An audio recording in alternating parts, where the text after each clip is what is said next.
A roofing contractor needs to estimate repairs on a commercial building. They've got drone footage, and it's beautiful footage actually. Smooth orbit around the building, nice light, clear detail on the roof surface.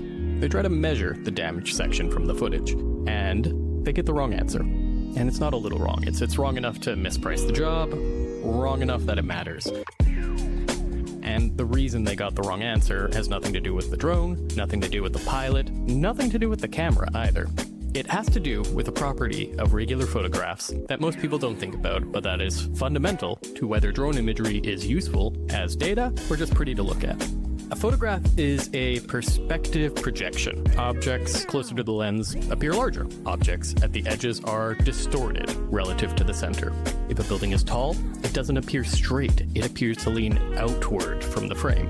If you try to measure distance between 2 points on a raw aerial photograph, you'll get the wrong answer because the image isn't corrected for any of these distortions. What the roofing contractor needed wasn't a photograph.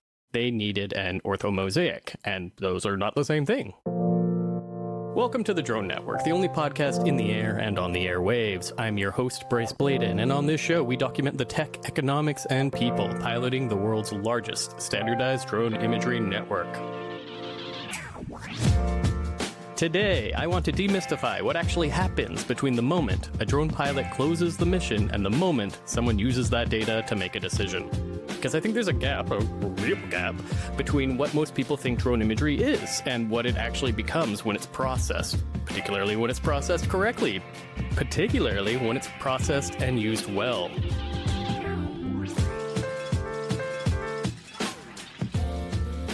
And closing that gap and demystifying it matters for pilots, for clients, and for anyone trying to understand why a standardized aerial data network produces something fundamentally different than a collection of drone videos. So we're going to start with the photograph versus the data point. Because, listen, this is something basic, but it's not actually obvious. When you take a photo with any camera, your phone, a DSLR, a drone, you're capturing a perspective projection of the world. Light enters the lens from every direction in the scene, and the sensor records where all that light lands. The result is an image that represents what the scene looks like from a specific point in space, at a specific angle, through a specific lens. That's a photograph. It's a record of appearance.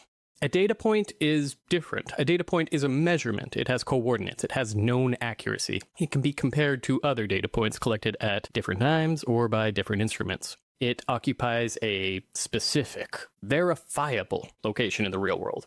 And when a drone pilot flies a standardized grid mission, a spexagon, systematic parallel passes at a set altitude with calibrated overlap between frames, each image is geotagged. The drone's GPS records its precise location in space at the moment of each shutter trigger. The metadata embedded in each image file contains that position along with the camera's orientation. And this is, as funny as it might sound, where the interesting part starts. Because now you have not just photographs, but photographs that know where they were taken, when they were taken. And when you have a large collection of overlapping photographs, and you know where they were taken, you can do something remarkable with them. This is where it gets interesting. The process that turns a grid of overlapping drone photographs into a usable map is called photogrammetry. And the core of modern drone photogrammetry is an algorithm called structure from motion, SFM for short. If you take a photograph of the same point in the real world from two different positions, you can calculate where that point actually is in 3D space, using the geometry of the two positions and the apparent shift of the point between the two images. This is the same principle your own eyes use for depth perception. Your two eyes see the world from slightly different positions, and your brain uses the difference to infer depth. Drone photogrammetry does this at scale, with hundreds of thousands of images instead of two. The software identifies common features across overlapping images: a rock, a root, a painted line on pavement, and tracks where each feature appears in each image. From those matches, it calculates the position of the camera at each shot and reconstructs the three-dimensional geometry of the scene. The result is called a point cloud. A dense set of three-dimensional coordinates, each one representing a measurable location in real space. That point cloud is then used to generate the deliverables that a lot of clients actually use.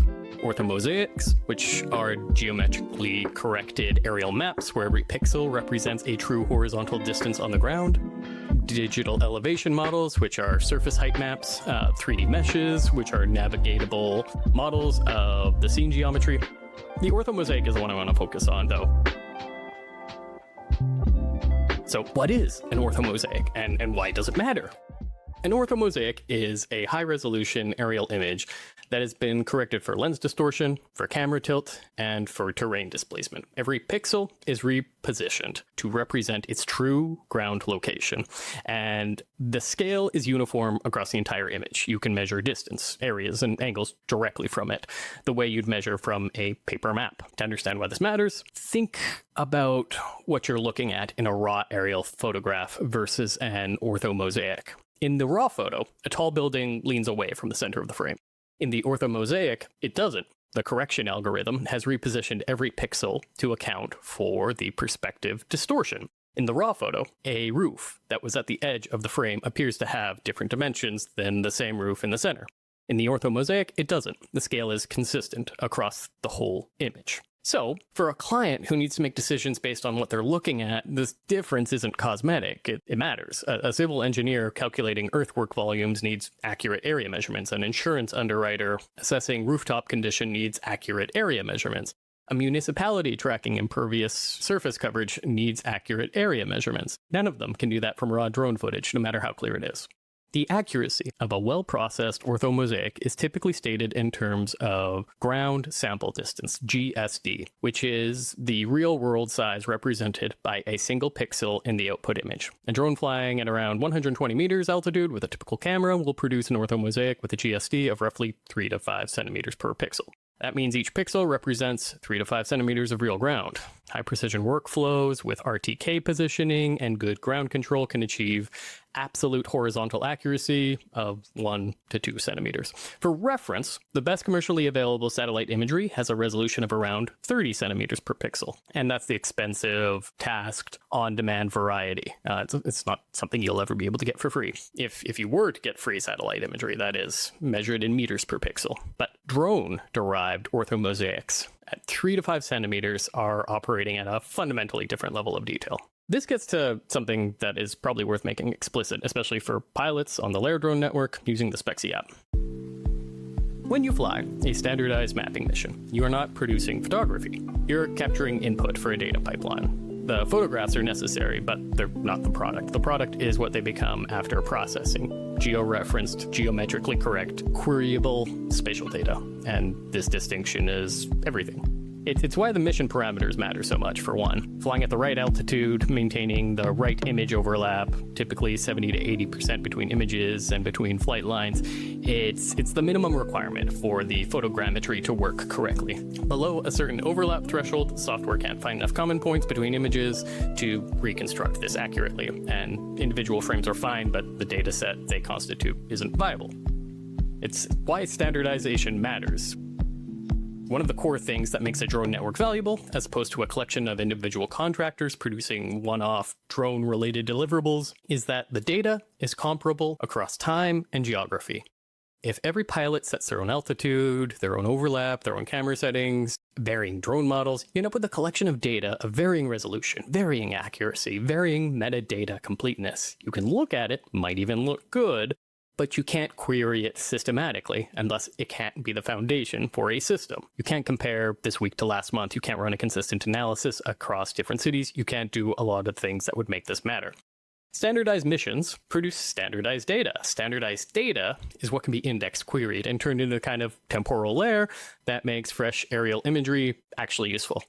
So what I'm trying to get at here is explain what drone mapping does. And really at its core is it takes physical reality and it makes it legible to computational systems. The world exists. Buildings stand, roads run, forests grow, coastlines erode. Most of that physical reality is not in any database. It's not queryable, it doesn't have timestamps, it can't be compared to what it was last month. It just exists somewhere between the map that was drawn years ago and the ground truth that's changed since. Drone mapping changes that, fundamentally improves that. A point cloud of a city block is that block in a form that engineering software can reason with. An orthomosaic of a flood-affected neighborhood is that neighborhood in a form that emergency response can act on. A time series of orthomosaics over a construction site is that site's history in a form that the project manager can audit. Every photograph a drone takes is raw material. Every processed orthomosaic is a piece of the physical world made legible, time-stamped, georeferenced, queryable, comparable. The pilot who flies the mission probably won't see the GIS layer that their data eventually ends up in. The insurance underwriter probably won't know anything about structure for motion. The city planner probably won't think about overlap ratios and ground sample distance, but all of those things, the algorithm, the overlap, the ground sample distance, the orthomosaic, are what make the connection between the drone in the air and the decision being made on the ground actually work. And that's what your drone actually sees when you do it right. Not photographs, infrastructure. That's this episode. Bit of a shorter one, but some big, hard words for me to get my head around. I hope you enjoy. I've been Bryce Bladen. This is the Drone Network. Thank you so much for listening. Just a little note at the end of this episode. I used a lot of sources for this one to make sure I got some details right here. So I want to thank propellerarrow.com, future3d.com, skybrowse.com, and commercialdroneguide.com. I verified a lot of my figures across those sites. Thank you again, and thank you for listening. Thanks for being a part of the Drone Network. Subscribe wherever fine podcasts are served to get a new episode every week. And remember to leave us a 5-star review on your podcast app of choice. It helps a lot. Today's show was sponsored by Spexy Geospatial and LairDrone. Learn more about standardized drone imagery built for global scale at spexy.com. That's spexi.com and lairdrone.org. Thanks again for listening.